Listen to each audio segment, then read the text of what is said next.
주전 63년에 로마의 폼페우스가 예루살렘을 정복합니다. 그 이후로 유대인들은 로마의 이제 식민 지배를 받게 됩니다. 그러다가 서기 66년에 로마와 유대인들이 전쟁을 벌입니다.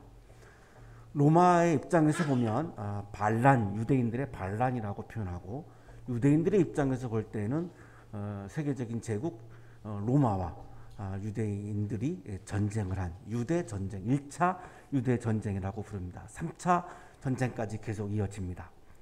1차 유대 전쟁 때에 서기 70년에 예루살렘이 함락됩니다. 이때 당시 이 폼페우스가 로마의 위대함을 보여주기 위해서 일부러 남겨둔 것이 바로 통곡의 벽입니다.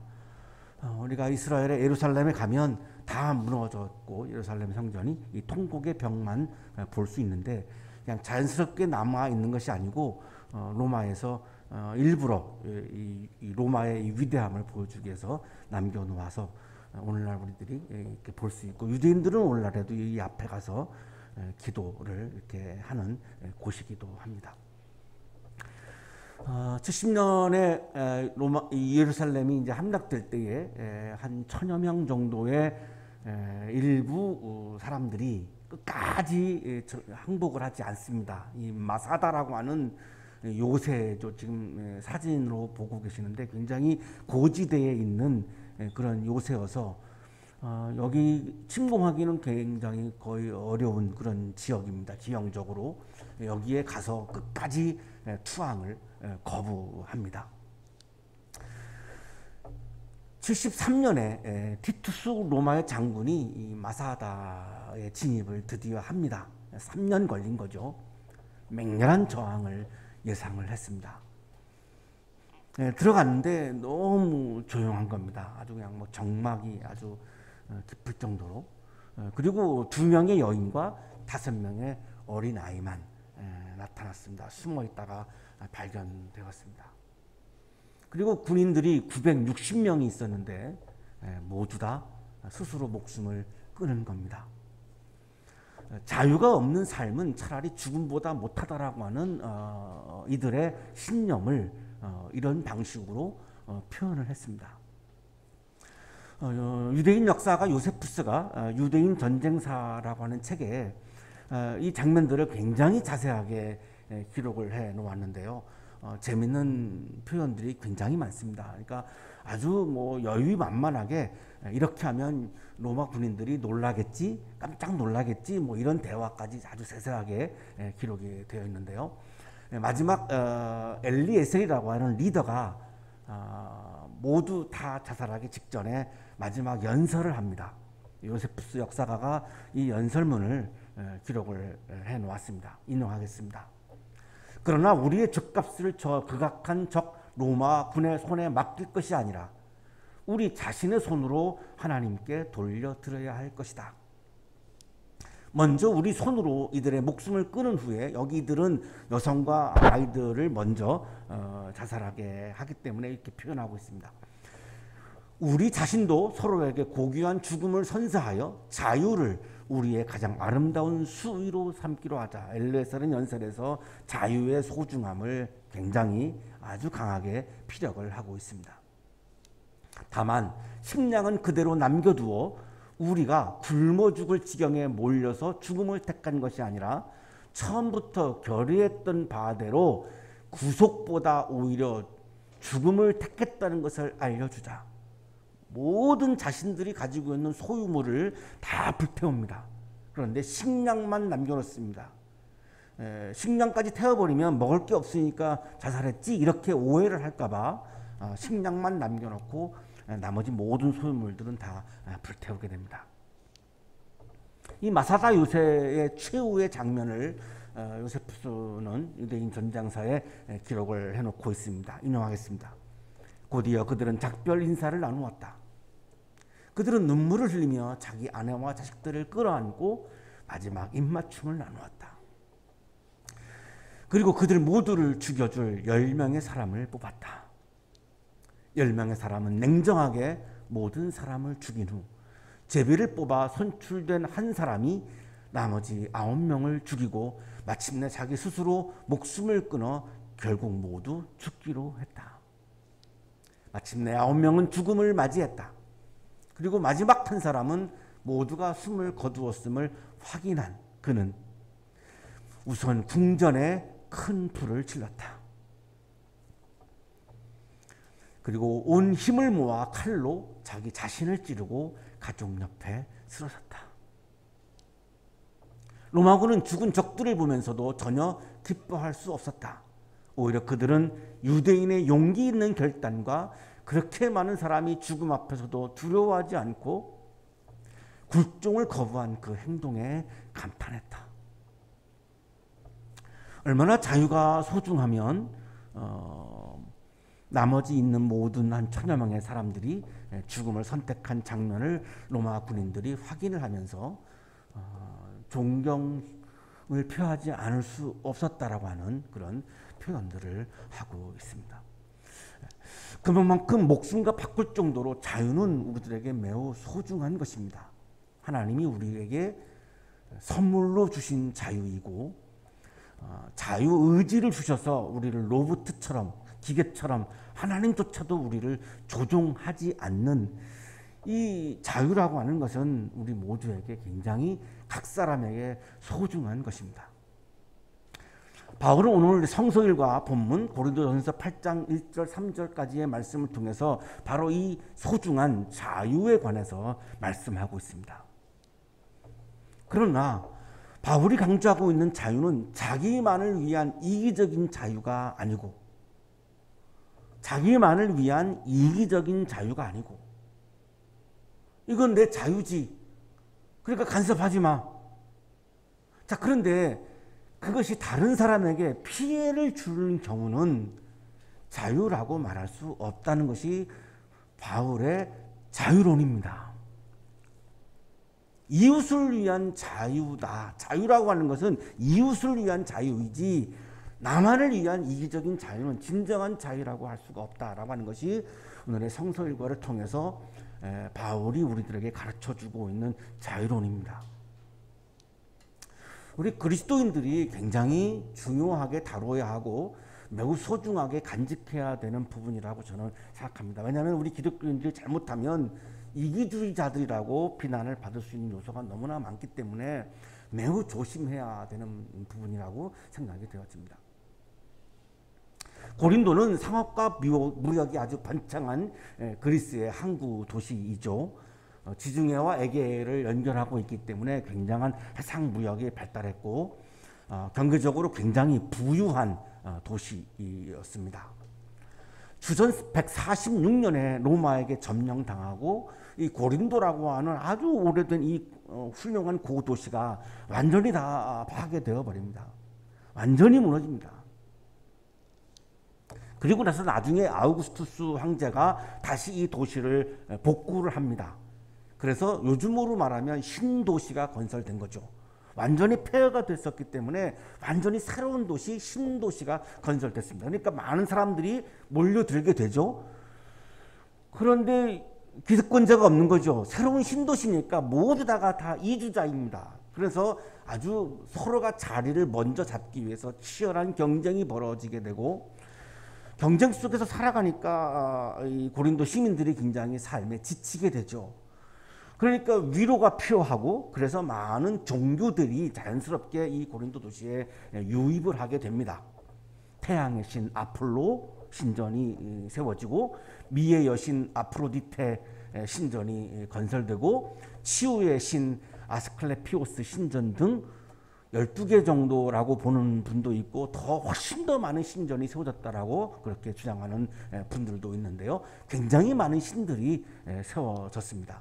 여기 보시는 사진은 그 유명한 아폴로 신 소크라테스가 시민들한테 이야기했던 바로 그 장소이고요. 이 아프로디테 신전은 굉장히 높은 산 꼭대기에 위치하고 있습니다. 사진에 보고 계시는데 이 당시의 예배는 아프로디테 신전의 예배 형식은 여사제들이 창기들입니다. 그 창기들과 성적인 관계를 맺는 것이 이 아프로디테 대신전에서 행해지는 그런 제의 예배였죠. 1000명이 넘었다라고 그렇게 추측을 학자들이 하고 있습니다. 신약 투석가인 왕인성 교수님은 이 아스클레피오스 신전 성소에 식당 등 굉장히 다양한 시설들이 있었다라고 우리들에게 설명을 해주고 있습니다. 인용하겠습니다. 아스클레피오스는 신체적 질병뿐 아니라 감정적 그리고 정신적 건강까지도 치유하는 신으로 알려져 그 신전의 성소는 휴식, 체력 단련 장소, 묵상 장소, 목욕탕, 극장, 체육관, 도서관, 정원 등 오늘날의 헬스용 리조트와 유사한 형태를 띠고 있었다. 예배당 하나만 있는 게 아니고 굉장한 복합시설들이 존재했던 그것이 바로 이 치유의 신전이었습니다. 신전 인근에는 유명한 다양한 형태의 식당들과 목욕시설들이 갖추어져 편하게 친지들과 연애를 즐길 수 있는 분위기가 형성되었다. 신전에 와서 예배만 드리는 것이 아니라 예배가 끝나고 나면 거기서 목욕도 하고 식사도 하고 뭐 파티도 하고 또 손님들을 초청을 해서 거기서 연회도 베풀고 굉장한 어떤 문화 공간까지도 역할을 했다라고 하는 것입니다. 그래서 시민들은 결혼도 여기에서 하고 장례식도 여기에서 하고 또 사교 모임도 여기에서 하는 그런 장소인데, 고린도의 이 아스클레피오스 신전과 레르나 샘 사이에서 로마 시대에 있었던 식당들이 발견되었습니다. 그래서 이 설명은 굉장한 확신을 가지고 있는 그런 설명입니다. 식당들이 굉장히 그 신전에 많았다라고 하는 것이죠. 자, 그러면 식당에서 이제 고기를 먹고 식사를 하게 되는데, 그때는 도축업이 발달하지 않았기 때문에 고기를 먹을 수 있는 기회가 그렇게 많지 않습니다. 더군다나 가난한 분들은 더더욱 그런 기회가 없고 대부분이 신전에 와서 고기를 먹게 됩니다. 그 이유는 신전에 고기를 제물로 바치죠. 그러면은 그 제물을 태우는 의식을 하게 되죠. 그러면 이 태움으로 인해서 이 동물을 잡은 거죠. 그러면 1차적으로 이 사제들하고 신전의 일을 돌보는 사람들이 먼저 그거를 먹습니다. 다 먹지 못하죠. 워낙 뭐 크니까요, 동물들이. 그리고 나서 두 번째는 이제 신전에서 이루어지는 연회의 음식으로 그것이 제공이 되고, 그리고 남은 거가 이제 시장에 팔려 나갑니다. 그러면 시민들은 그 시장에 가서 그 고기를 이제 좀 부유하신 분들은 그 고기를 사 먹게 되죠. 그러면 그 고기는 이미 우상 신에게 제물로 바쳤던 제물입니다. 대부분 모두가 그렇습니다. 도축을 하던 시대가 아니었기 때문에 모든 시장에 가서 사다가 먹는 고기는 거의 우상 제물로 바쳤던 겁니다. 그러니까 이제 고린도 교회가 세워지고 이 사람들이 이제 예수님을 주로 이제 고백을 하면서 이제 그리스도인이 되고 나니까, 우리가 우상 제물로 바쳐진 제물을 먹어도 됩니까? 라고 하는 이제 질문이 제기가 됐고, 여기에서 두 부류가 나오는 거죠. 먹어도 된다. 왜냐하면 우상신은 어차피 존재도 하지 않는 신이기 때문에 아무런 소용이 없다. 그게 무슨 의미가 있느냐. 그냥 음식일 뿐이니까 먹어도 된다라고 하는 부류가 있고, 어떤 분들은 안 된다. 이거는 우리들의 영혼을 더럽히는 것다. 어떻게 이 우상으로 드렸던 재물을 우리가 먹느냐. 이건 안 된다라고 해서 아주 막 서로를 비방할 정도로 굉장히 이 갈등이 심각해집니다.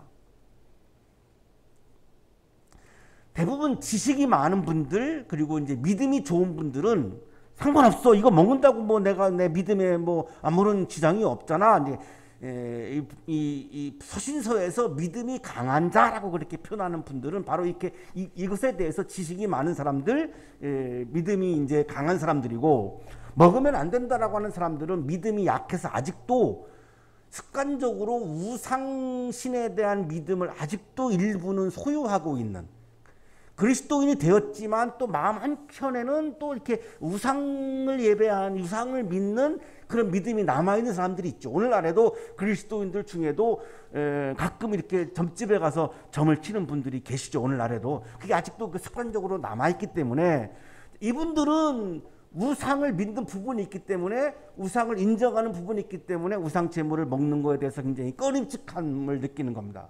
그래서 믿음이 강한 사람들은 먹어도 된다, 믿음이 약한 분들은 먹으면 안 되지 않느냐. 그래서 이 갈등이 너무 심해집니다. 그러니까 이 갈등이 심해지니까 막 논쟁이 벌어지고 막 서로를 비방하고 하니까 교회 공동체가 무너지는 겁니다. 고린도 교회라고 하는 교회 공동체가 무너지죠. 서로가 서로를 비방하니까 교회에 분열이 생기는 거죠. 그래서 이게 이제 거의 위기가 다가오니까 고린도 교회인들이 바울에게 목회적인 신학적인 답변을 요구한 겁니다. 이것에 대해서 답변을 해달라. 그 요청에 대해서 답변한 말씀이 바로 오늘 성서 1과 고린도전서 8장 1절부터 13절까지의 바로 말씀입니다. 이것에 대해서 분명하게 바울이 답변을 한 것입니다.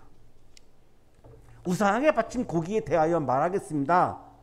영어 성경에는 이 앞부분에 요청을 했다, 답변을 요청했다까지 이렇게 나오는데요. 우리말 성서는 그거는 이제 생략되어 있고, 여러분이 질문하는 것에 대해서 내가 지금 답변을 하겠습니다, 이런 말씀이죠.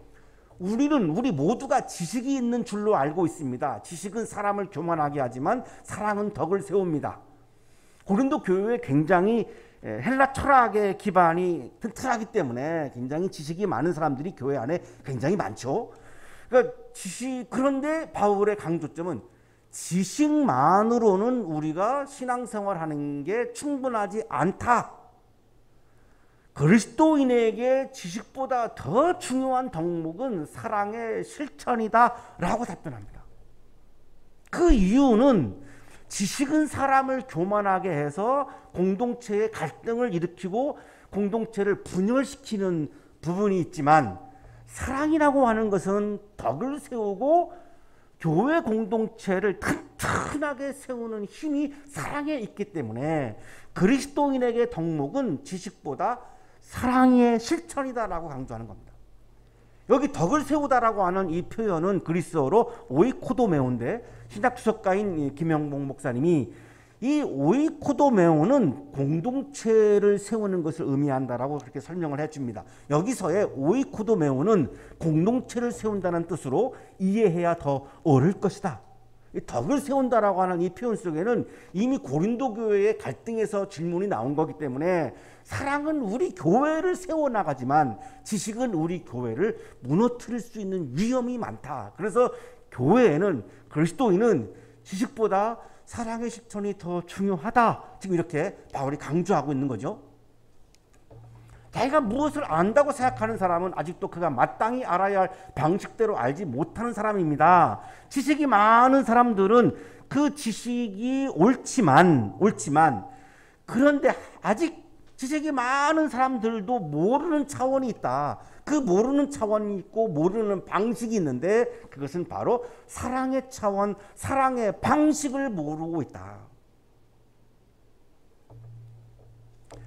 그러나 하나님을 사랑하는 사람은 하나님께서 그걸 알아주십니다. 왜 교회에서 그리스도인들에게 사랑이 중요하냐면, 하나님은 지식이 많은 사람을 알아주시는 것이 아니라 하나님이 알아주시는 사람은 사랑을 실천하는 사람을 하나님은 알아주시기 때문이다. 우리 학교 권하기념이 굉장히 영적으로 깊은 의미를 가지고 있음을 다시 한번 또 확인할 수 있는 부분인데요. 대학은 지식이 중요하죠. 대학에서 가장 중요한 건 지식이죠. 그런데 우리 대학은 권하기념이 지식, 진리가 아니라 사랑의 실천입니다. 왜 그러냐면, 지식이 매우 중요하지만 사랑이 없는 지식은 세상을 위해서 기여하기 어렵고, 세상을 위해서 봉사하기 어렵고, 또 하나가 되기 어렵고, 분열로 빠질 위험이 너무나 많고 교만으로 빠질 위험이 상당히 많기 때문에, 우리 대학은 바로 이 고린도전서 8장에 나와 있는 말씀처럼 사랑의 실천이라고 하는 권하기념을 가지고 있는 것입니다. 굉장히 영적으로 깊은 의미를 가지고 있는 겁니다. 하나님은 지식이 많은 사람을 알아주시지 않고 사랑하는 사람을 알아주십니다. 그러면 우리 그리스도인들에게 중요한 게 뭐죠? 지식보다는 사랑인 거죠. 내가 하나님을 아는 게 중요한 것이 아니라 우리 그리스도인들에게는 하나님이 나를 알아주시는 게 중요한 거죠. 내가 그리스도인으로 살면서 누군가가 내 주변에 나를 알아주면 굉장히 좋잖아요. 행복하잖아요. 주변에서 나를 알아주지 아니하면 굉장히 섭섭하잖아요. 그러면 그리스도인들에게 가장 큰 행복은 하나님이 나를 알아주실 때 가장 행복한 거죠. 그러나 내가 아무리 지식이 많다고 해서 하나님은 나를 알아주시지 않는다는 겁니다. 내가 사랑을 실천할 때 하나님은 나를 알아주신다는 거죠. 자, 바울은 이렇게 지금 전제를 하고 있는 이유가 이 우상 음식을 먹어도 되느냐 안 되느냐의 이 문제를 지식이 많은 사람들은 이미 다 알고 있습니다. 먹어도 된다라고 다 알고 있습니다. 그러나 지식의 차원에서 보지 말고 이것을 사랑의 차원에서 봐야 한다라고 하는 것을 지금 강조하기 위해서 지금 이렇게 1, 2, 3주를 통해서 지금 이렇게 말씀을 하고 있는 거죠. 레위기 11장과 신명기 14장에는 정결법이 기록되어 있습니다. 먹지 말아야 되는 음식들이 쭉 여기 열거되어 있습니다. 자, 그런데 마가복음 7장에 보면 예수님은 모든 음식은 깨끗하다라고 말씀을 하심으로 인해서 레위기 11장과 신명기 14장에 있는 먹지 말아야 될 음식을 다 해방시키십니다. 여기 돼지고기도 포함되어 있죠. 모든 음식은 다 깨끗하니까 모든 음식은 다 먹어도 된다는 것이 예수님의 말씀입니다. 음식 자체를 놓고 어떤 음식은 더럽다, 어떤 음식은 의롭다, 어떤 음식은 죄악이다 이렇게 하는 것은 예수님의 말씀하고는 위배되는 주장들입니다. 왜냐하면 모든 음식은 다 깨끗하기 때문에 음식 자체를 놓고 의롭다, 죄다라고 그렇게 차별하지 말라는 겁니다. 이게 예수님의 말씀입니다. 밖에서 사람 안으로 들어가는 것은 무엇이든지 사람 마음속으로 들어가지 않고 뱃속으로 들어가서 뒤로 나가기 때문이다. 예수께서는 이런 말씀을 하여 모든 음식은 깨끗하다고 하셨다. 음식을 놓고 이것은 거룩한 음식, 이것은 더러운 음식 이렇게 차별하는 것은 성서적이지 않습니다. 고린도전서 10장에서 바울도 역시 같은 말씀을 하죠. 시장에서 파는 것은 무엇이든지 먹어도 된다는 겁니다. 시장에서 파는 것은 양심을 위한다고 하여 그 출처를 묻지 말고 무엇이든지 다 먹으십시오. 바울도 음식은 차별하지 않습니다. 모든 음식은 다 깨끗하고 하나님이 주신 거기 때문에 모든 음식은 다 우리에게 하나님이 주신 선물로 감사한 마음으로 받아야 하는 거지, 음식을 놓고 죄에 해당하는 음식, 의로운 음식 이렇게 구분하는 것은 성서적이지 않은 거죠. 이 지식이 많은 사람들은 이거를 지금 다 알고 있는 거죠. 그러니까 먹어도 된다라고 강력하게 주장하는 거죠. 로마서 14장에서 바울은 음식 자체가 부정한 것은 없다라고 얘기하죠. 그러나 한 가지 다른 차원이 있다. 음식 문제로 형제 자매의 마음을 상하게 하지는 말아라. 음식 자체가 더러운 것이 아니라 음식으로 인해서 다른 사람에게 피해를 주거나 다른 사람에게 상처를 주는 것은 조심해라. 내가 주 예수 안에서 알고 또 확신하는 것은 이것입니다. 무엇이든지 그 자체로 부정한 것은 없고, 음식 자체에 부정한 음식은 없고 다만 부정하다고 여기는 그 사람에게는 부정한 것입니다. 그대가 음식 문제로 형제자매의 마음을 상하게 하면 그것은 이미 사랑을 따라 살지 않는 것입니다. 음식 문제로 그 사람을 망하게 하지 마십시오. 그리스도께서 그 사람을 위하여 죽으셨습니다. 아까 말씀을 나눴습니다만 지식의 차원에서 본다면 먹어도 되는 거죠. 그런데 또 다른 우리가 알지 못하는 차원, 사랑의 차원을 보라는 거죠. 그러니까 지식만으로는 안 된다는 거죠. 그래서 하나님은 지식이 많은 사람을 알아주는 것이 아니라 사랑을 실천하는 사람을 알아주는 거고, 우리 학교의 권야기념이 사랑의 실천인 이유도 음식 자체는 부정한 것이 없으니까 먹어도 되죠. 이게 지식의 차원이죠.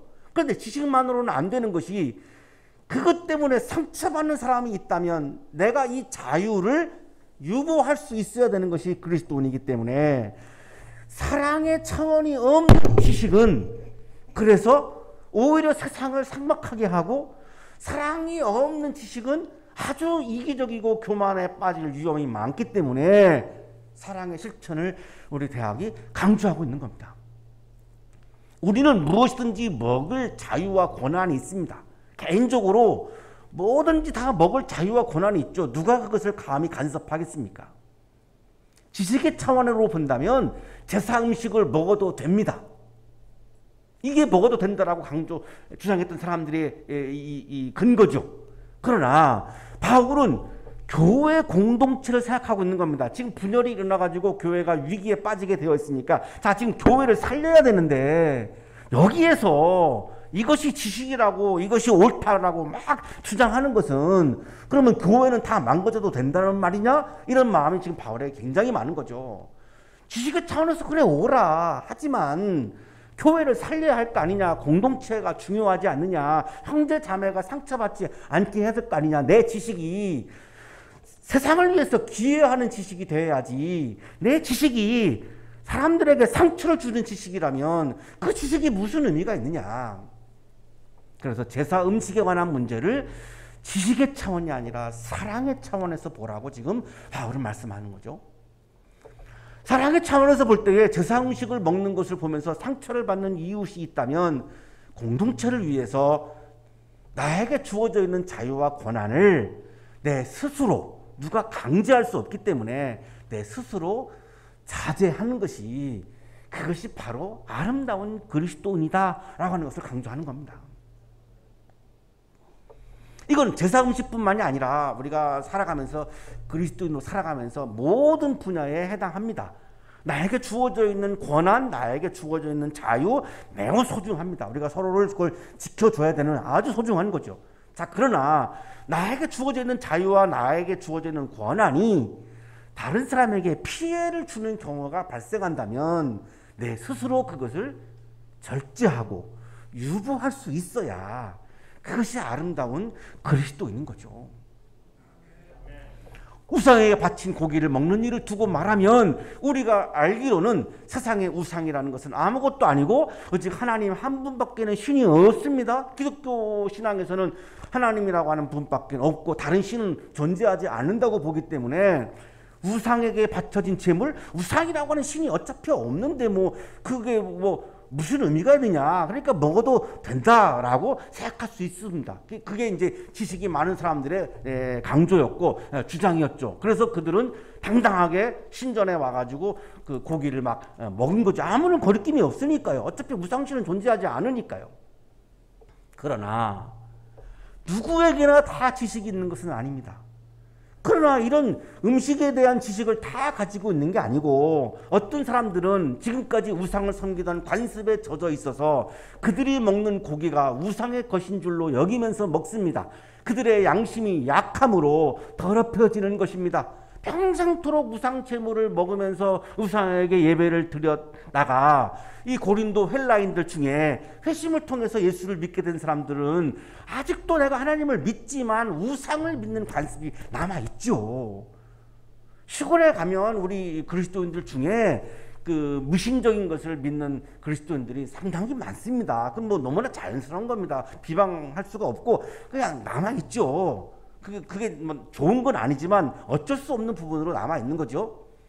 우상의 제물을 먹는 것은 우상과 교제하는 거고, 그러니 이거는 나를 더럽히는 거다라고 하는 생각 때문에 그들은 우상 제물을 먹는 것을 반대하고 있는 거죠. 그 부분도 우리가 헤아려줘야 한다는 거죠. 그것이 옳다라고 하는 게 아니라 헤아려줘야 된다는 거죠. 우리를 하나님 앞에 내세우는 것은 음식이 아닙니다. 음식을 먹지 않는다고 해서 손해볼 것도 없고 먹는다고 해서 이럴 것도 없습니다.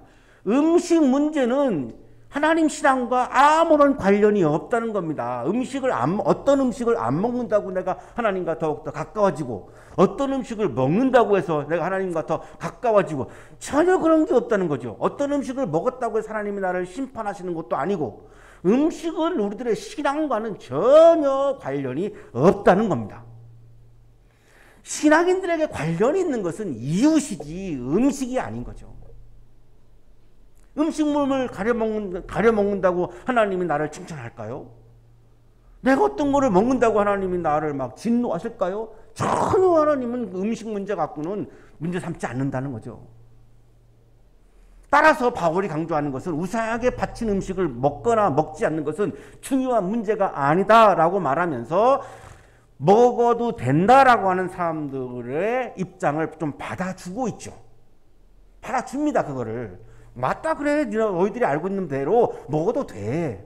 신약 주석가인 고든피 교수님은 바울이 음식을 차별하지 않는다라고 이야기해 줍니다. 바울 자신도 확실히 동의하는 문제인 음식은 하나님 앞에서 차별이 없다는 주장을 다룬다. 이것은 분명히 옳다. 그러나 고린도 교인들이 이 내용을 그들의 권리와 자유를 주장하는 데 사용하면 안 된다. 그것이 옳지만 그걸 주장하면 안 된다. 왜냐하면 그것에 아직 도달하지 못한 사람들이 있기 때문에 그들을 배려하고 그들을 헤아려 줘야지 그게 그리스도인이지. 그 내가 옳다라고 하는 지식을 가지고 있다고 해서 그들에게 그냥 상처를 주면서 내 권한과 자유를 행사한다면 그게 어떻게 그리스도인이겠는가. 음식을 먹는 것은 개인의 자유와 권한이 맞고 그렇기 때문에 내가 가진 지식과 자유가 다른 사람에게 걸림돌이 될 수 있다는 것도 생각을 해야 한다. 여러분에게 있는 이 자유가 약한 사람들에게 걸림돌이 되지 않도록 조심하십시오. 구절이 굉장히 중요한 말씀이죠. 죽음과도 맞바꿀 정도로 자유는 우리들에게 소중하죠. 하지만 내 자유가, 내 권한이 다른 사람들에게 걸림돌이 될 수 있다라고 하는 것도 늘 우리가 고려하고 조심해야 한다는 겁니다. 이게 바로 그리스도인에게 주어져 있는 자유의 의미라는 겁니다. 나의 자유가 이웃에게 피해를 주고 이웃을 넘어뜨린다면 그것은 진정한 자유가 될 수 없다는 것이죠. 나에게 이웃을 넘어뜨리고 이웃에게 피해를 주는 자유는 없기 때문입니다. 나에게 자유가 주어져 있지만 이웃에게 피해를 주는 자유는 나에게 없습니다. 그리스도인은 나만을 위한 자유를 즐기는 사람이 아니라 이웃을 배려하고 사랑을 실천한 사람이 진정한 그리스도인인 거죠. 지식이 있는 당신이 우상의 식당에 앉아서 먹고 있는 것을 어떤 사람이 보면 그가 약한 사람일지라도 그 양심의 용기가 생겨서 우상에게 바친 고기를 먹게 되지 않겠습니까? 음식을 먹는 것은 개인의 자유고 권한이기 때문에 우상 제물을 먹어도 된다라고 생각하는 사람이 우상 제물을 먹으면 안 된다라고 생각하는 사람에게 권해서 함께 신전에 있는 식당에 가서 식사를 할 수가 있죠. 얼마든지 할 수 있습니다. 그러면 그 식당에서 먹으면서 믿음이 약한 그 사람은 계속 괴로운 거죠. 내가 이 우상과 교제하는 거 아니야 이러면서 늘 불안하고 괴로운 거죠. 그렇다면 그 약한 사람은 당신의 지식 때문에 망하는 것이다. 피해를 보는 것이다. 영혼이 힘들어지는 것이다. 그런데 바로 그 믿음이 약한 그 사람은 예수님이 그 사람을 위해서 십자가에 죽으신 바로 그 사람이다. 예수님이 십자가에 죽으면서 그런 믿음이 약한 사람들은 다 빼놓고 죽으셨느냐? 예수님은 그 사람을 위해서 죽기까지 했는데 내가 음식 문제로 인해서 그 사람에게 다시 상처를 준다? 그러면 그것은 내가 예수님에게 죄를 짓는 것에 해당하다. 이렇게 여러분이 형제자매들에게 죄를 짓고 그들의 약한 양심을 상하게 하는 것은 그리스도께 죄를 짓는 것입니다. 내 자유와 권한의 행사가 그리고 나의 지식이 이웃에게 피해를 주고 상처를 주고 그 영혼을 힘들게 하는 것은 아무리 그것이 옳다고 할지라도 그것은 예수님에게 죄를 짓는 것이다. 그러므로 음식이 내 형제를 걸어서 넘어지게 하는 것이라면 그가 걸려서 넘어지지 않게 하기 위해서 나는 평생 고기를 먹지 않겠습니다. 음식을 먹는 나의 자유가 형제를 넘어뜨린다면 이웃이 넘어지지 않도록 나의 자유를 차지할 수 있어야 한다는 것이죠. 신약 주석가인 고든피 교수님은 그리스도인에게 중요한 것은 지식보다 사랑이라고 강조합니다. 지식의 내용은 부분적으로 옳지만 더 중요한 것으로 신자의 행동의 가장 중요한 근간은 그노시스가 아니라 그노시스는 지식의 그리스어입니다. 지식이 아니라 아가페, 사랑이다. 그래야 공동체가 하나가 되고 공동체가 튼튼해지고 공동체가 건강해져서 그 튼튼한 공동체가 또 세계를 위해서 이웃들을 위해서 또 다른 아름다운 기여를 할 수 있죠. 교회 안에서 이들이 보여주었던 것처럼 계속해서 내 지식을 주장하고 강조하면 자꾸 교회 안에는 분란이 일어나기 때문에 세상을 위해서 기여하지 못하는 아주 약한 교회 공동체로 전락할 수밖에 없음을 바울은 마음 깊이 지금 가슴에 안고 이 답변을 지금 하고 있는 거죠. 고든피 교수님의 글입니다. 사랑은 다른 사람들을 위해서 자기 권리를 자유롭게 포기하는 것을 의미하며, 사랑이라고 하는 것은 다른 사람들을 위해서 나의 권리를 내 스스로 자유롭게 포기하는 것, 그것이 사랑이고 공동체에서 더불어 사는 것이 구원의 목적이다. 그리스도인은 지식을 자랑하는 사람이 아니라 하나님을 사랑하고 이웃을 사랑하며 이웃에게 사랑을 실천하기 위해 스스로 자신의 자유를, 자신의 권한을 절제하는 사람입니다. 그리스도인은 하나님이 주신 자유를 자신의 권리를 위해 사용하는 것을 자제하며 하나님이 주신 자유를 이웃과 공동체를 위해 사랑을 실천하는 일에 사용하는 사람입니다. 이웃을 넘어뜨리는 자유가 아니라 이웃과 공동체를 위해 사랑을 실천하는 아름다운 자유가, 이웃과 공동체를 위해 사랑을 실천하는 아름다운 자유가 여러분의 삶 속에, 우리 교회 안에, 한국 교회 안에 가득하고 충만하기를 주님의 이름으로 축복합니다.